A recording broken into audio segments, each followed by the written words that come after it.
नमस्कार साथियों, मैं शशि राणा स्वागत करता हूं आपका आपके अपने YouTube चैनल पर। साथियों, राजस्थान स्कूल शिक्षा परिषद द्वारा जो रसायन विज्ञान का प्रश्न बैंक जारी किया गया है उसके आंसर जो है मैं आपके बीच लगातार प्रस्तुत कर रहा हूं, जिसमें 8 चैप्टर के जो आंसर हैं ऑब्जेक्टिव टाइप और फिल इन द ब्लैंक मैंने ऑलरेडी आपके बीच शेयर कर दी है। और यदि आपने अभी तक उन वीडियो को नहीं देखा है तो आप डिस्क्रिप्शन बॉक्स में दिए गए लिंक के माध्यम से उन सभी वीडियो को देख सकते हैं। और जो निवेदन करूंगा कि आप ज़्यादा से ज़्यादा इस वीडियो को शेयर करें ताकि सभी विद्यार्थी जो हैं वो इसका लाभ ले सके। हम अब डिस्कस करने वाले हैं एमीन। आज हम एमीन डिस्कस करने वाले हैं जो कि हमारा 9th लेसन है। इससे पहले 8th लेसन के वीडियो यदि आपने नहीं देखे तो डिस्क्रिप्शन बॉक्स में जाकर आप दिए गए लिंक के माध्यम से उन्हें देख लें और ज़्यादा से ज़्यादा विद्यार्थियों तक पहुँचाएँ। तो अब डिस्कस कर रहे हैं हम एमीन। एमीन जो कि हमारा 9th लेसन है बुक का, एमीन अध्याय 9वां एमीन। सबसे पहले कहता है एमाइड का एमीन में परिवर्तन। तो एमाइड का एमीन में परिवर्तन, तो एमाइड से जो हम एमीन बनाते हैं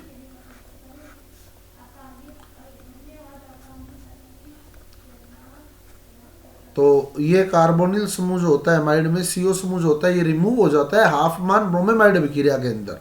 तो हाफ मान अभिक्रिया के नाम से इसे जाना जाता है। एमाइड से एमीन का परिवर्तन हाफ मान अभिक्रिया द्वारा करते हैं। नेक्स्ट कहता है नाइट्रोबेंजीन को कहते हैं। वैसे तो बता दूं मैं, नाइट्रोबेंजीन जो है सिलेबस से रिमूव हो गया है, तो ये क्वेश्चन जो है मेरे हिसाब से नहीं आना चाहिए क्योंकि नाइट्रोबेंजीन अभी हमारे सिलेबस का हिस्सा नहीं है, लेकिन फिर भी हमारे क्वेश्चन दिया हुआ है। तो नाइट्रोबेंजीन तो नाइट्रोबेंजीन जो है इसको मिर्वेन का तेल नाम से जाना जाता है, मिर्वेन का तेल। निम्नलिखित यौगिकों में प्रबलतम क्षार होता है। अब ये बहुत ही इंपॉर्टेंट क्वेश्चन है। एक तो सीधा क्वेश्चन दे दिया निम्नलिखित यौगिकों में प्रबल क्षार है, एक दे दिया जलीय विलयन में प्रबल क्षार है। तो जब सीधा दे निम्नलिखित यौगिकों में प्रबल क्षार है तो 3 डिग्री अमीन सबसे ज़्यादा क्षारीय, उससे कम 2 डिग्री, उससे कम 1 डिग्री और उससे कम अमोनिया होती है। तो अभी हमारे पास 3 डिग्री अमीन जो है ऑप्शन में आएगा, तो ए ऑप्शन करेक्ट है। फिर कहते हैं जलीय विलयन में 2 डिग्री अमीन ज़्यादा क्षारीय होती है, डाईमेथिल अमीन।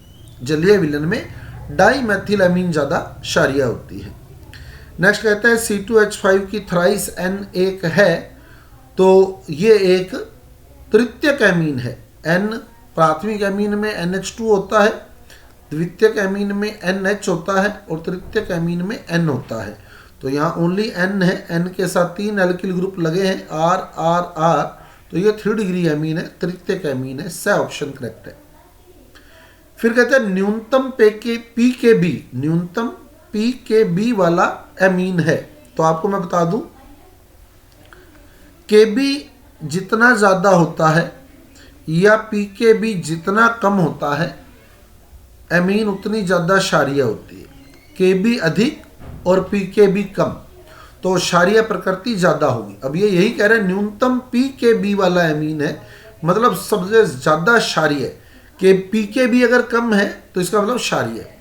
न्यूनतम pKb मतलब प्रबल क्षारीय एमीन है। और pKb जो होता है ना, ये Kb और pKb ये आयनन स्थिरांक के रिलेटेड है, वियोजन स्थिरांक के रिलेटेड है और ये जलीय विलयन में निकाले जाते हैं। तो जलीय विलयन में हम ऊपर भी डिस्कस कर चुके हैं कि जलीय विलयन में डाई एल्किल एमीन यानी कि द्वितीयक एमीन ज्यादा क्षारीय होती है। तो यहाँ द्वितीयक एमीन के अकॉर्डिंग हमारा आंसर आ जाएगा CH3 की ट्वाइस NH। CH3 की ट्वाइस NH, वह ऑप्शन हमारा करेक्ट है। नेक्स्ट हमारे को एक यौगिक दिया गया है जिसका IUPAC नाम पूछा गया है। तो यहाँ कार्बन श्रृंखला 2 कार्बन की है और प्रतिस्थापी जो है मैथिल है जो नाइट्रोजन से जुड़ा है। तो N मैथिल वाला फार्मूला जो है वो देख लें, N मैथिल। तो N एथिल गलत है, N एथिल गलत है, N मैथिल। अब श्रृंखला 2 कार्बन की है तो एथेन बोलेंगे, IUPAC नाम में एथेन बोलेंगे, N मैथिल एथेन एमीन। तो ब ऑप्शन आपका करेक्ट है, N Maithil ethane amine. Next, किस अभिक्रिया द्वारा एमाइड को एमीन में बदला जाता है? सेम वही रिएक्शन वापिस जो पहला क्वेश्चन था हमारा, हाफमान ब्रोमेमाइड निम्नीकरण अभिक्रिया, तो एमाइड को एमीन में बदलने की क्रिया हाफमान ब्रोमेमाइड। ट्राईमेथिल की संरचना कैसी होती है, चाहे अमोनिया आ जाए चाहे एमीन आ जाए, इनकी संरचना जो होती है वो पिरामिडी होती है, पिरामिडी संरचना। नेक्स्ट, नाइट्रोबेंजीन को एनिलीन में बदलने के लिए, नाइट्रोबेंजीन को एनिलीन में बदलने के लिए कौन सा विकल्प उपयुक्त नहीं है, तो LiAlH4, LiAlH4 करेक्ट आंसर है, क्योंकि ये विशिष्ट अपचायक है जो कार्बोनिल समूह का अपचयन करने के लिए बेहतर माना जाता है, तो LiAlH4 यहाँ उपयुक्त विकल्प नहीं माना जाता। नेक्स्ट, नाइट्रोबेंजीन अगर हम SnHCl या FeHCl द्वारा अपचयन कर रहे हैं नाइट्रोबेंजीन का, तो नाइट्रोबेंजीन का जब अपचयन किया जाता है तो एनिलीन का निर्माण होता है, एनिलीन। तो यहाँ आंसर आपका आएगा एनिलीन, एनिलीन। तो नाइट्रोबेंजीन का अपचयन करने पर एनिलीन का निर्माण जो है होता है। तो ये इंपॉर्टेंट रिएक्शन है, नाइट्रोबेंजीन से एनिलीन बनता है अपचयन करने पर। नेक्स्ट कहता है CH3CH2NH2 CH3NHCH3, तो ये NH है, ये NH2 है, मतलब ये प्राथमिक एमीन है, ये द्वितीयक एमीन है, ऊपर भी मैंने बताया आपको। अतः ये क्रियात्मक समावयवी की श्रेणी में आएंगे, क्रियात्मक समावयवी की श्रेणी में आएंगे, क्योंकि एक प्राथमिक एमीन है, एक द्वितीयक एमीन है।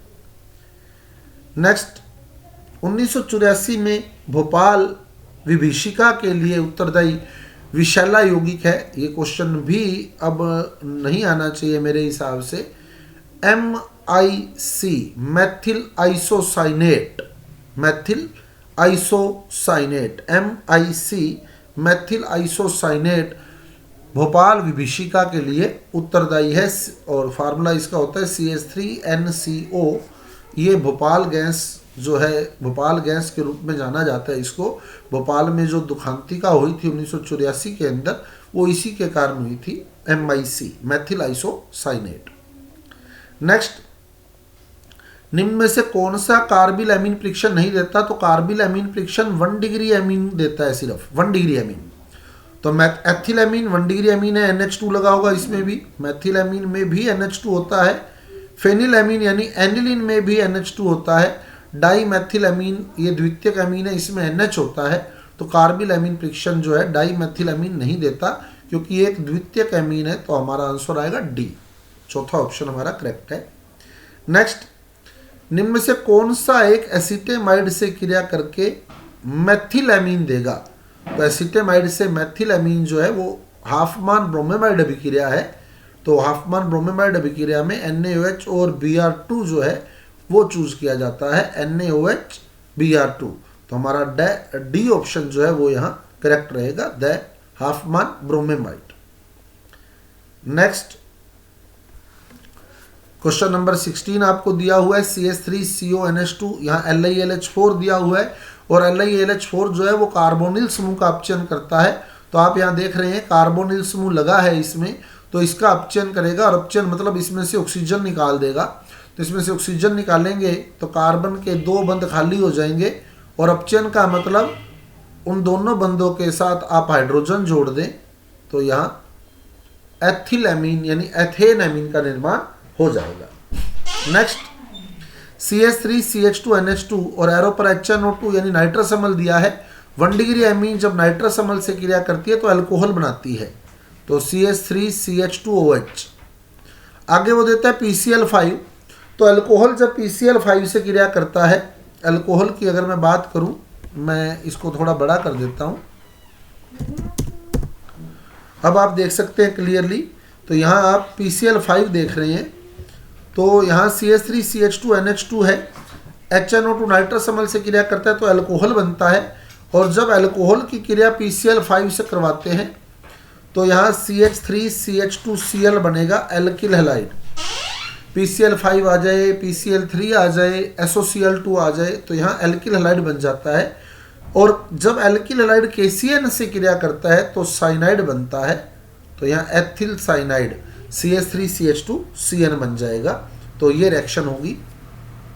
नेक्स्ट, 18th क्वेश्चन में आपको एनिलीन दिया गया है, और एरो पर NaNO2 प्लस HCl 0 डिग्री डाई एजोकरण अभिक्रिया है, जिसमें डाई एजोनियम क्लोराइड बनता है, बेंजीन डाईएजोनियम क्लोराइड, तो वल्य के ऊपर N2Cl। और डाईएजोनियम क्लोराइड जब एनिलीन से क्रिया करता है तो युग्मन अभिक्रिया है, ये एक कपलिंग रिएक्शन है, पीला रंजक जो है देती है। युग्मन अभिक्रिया, एक पीला रंजक यहाँ निर्मित होता है, पैरा स्थिति पर होती है ये अभिक्रिया एमीन के। तो यहाँ पैरा पर H लगा है, एमीन के एनिलीन के पैरा स्थिति पर रिएक्शन होगी, तो एनिलीन की पैरा स्थिति पर H लगा है, यहाँ से Cl निकल जाता है, यहाँ से Cl निकल जाता है, तो वल्य वल्य के बीच में N2, फिर वल्य, फिर NH2, तो वल्य फिर बीच में N2 यानी N डबल बॉन्ड N, फिर वल्य, फिर NH2, ये पीला रंजक जो है निर्मित होता है इसमें। नेक्स्ट एनिलीन, और यहाँ एसिटिलीकरण करवा रहे ये, क्योंकि आगे नाइट्रोकरण करवा रहा है। नाइट्रोकरण एक इलेक्ट्रॉन रागी प्रतिस्थापन अभिक्रिया का उदाहरण है, और एनिलीन की इलेक्ट्रॉन रागी प्रतिस्थापन अभिक्रिया सफलतापूर्वक करवाने के लिए पहले उसका एसिटिलीकरण करवाया जाता है। तो जब एनिलीन का एसिटिलीकरण करवाएंगे तो क्या होगा, एनिलीन से H निकल जाएगा और वहाँ एसिटिल समूह जुड़ जाएगा, एसिटिल समूह, तो H निकल गया और एसिटिल समूह जुड़ गया। अब जब उसका नाइट्रोकरण करवाते हैं तो पैरा मुख्य उत्पाद के रूप में प्राप्त होता है, तो यहाँ पैरा ही बना लें चाहे अकेला, तो NHCOCH3, ये तो एसिटिलीकरण करने पर बना, और पैरा स्थिति पर NO2 जोड़ लें। फिर जब इसका जल अपठन करा रहा है ये अम्ल या क्षार की उपस्थिति में, जब जल अपठन करवाएंगे HOH, तो यहाँ से फिर CH3COOH निकल जाता है और पैरा नाइट्रो एनिलीन निर्मित होती है। तो ये ऊपर NH2 बन जाएगा, क्योंकि NH है और यहाँ H आ गया, तो ये H यहाँ जुड़ जाएगा, NH2 बन जाएगा, और पैरा पे NO2 उपलब्ध है, para nitro aniline. Next reaction same है, आप एसिटिलीकरण करवा रहे हैं तो सेम वही एसिटाइनालाइड बन गया, फिर ब्रोमिनीकरण करवा रहे हैं तो पैरा पर ब्रोमो जुड़ेगा, फिर जल अपठन कराएंगे तो बस जहाँ NO2 है वहाँ Br आ जाएगा, रिएक्शन यही रहनी है।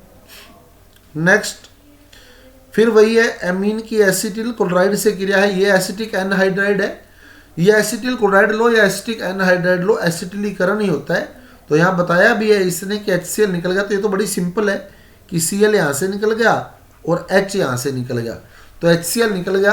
तो क्या होता है, एमीन का जब एसिटिलीकरण किया जाता है तो नाइट्रोजन से H निकल जाता है और उसकी जगह एसिटिल समूह जुड़ जाता है, तो ये H निकाल दिया और एसिटिल समूह जोड़ दिया।